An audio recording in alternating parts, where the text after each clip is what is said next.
আসসালামু আলাইকুম বন্ধুরা, আজকে আমি আপনাদেরকে দেখাবো কিভাবে আপনারা মাইক্রোসফট ওয়ার্ড বন্ধ করবেন।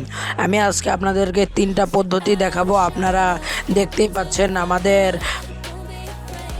কম্পিউটার স্ক্রিনে একবারে উপরে বাম পাশে একটা ক্রস আইকন আছে, এটাতে ক্লিক করলেই আমাদের মাইক্রোসফট ওয়ার্ড বন্ধ হয়ে যাবে।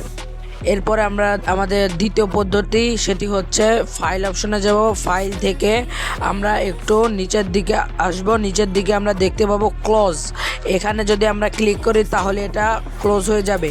আর তৃতীয় পদ্ধতি হচ্ছে আমরা অল্টার ধরে উপর কিবোর্ড থেকে F4 ক্লিক করব, তাহলে আমাদের এমএস ওয়ার্ডটি বন্ধ হয়ে যাবে। আজকের ভিডিও এই পর্যন্তই।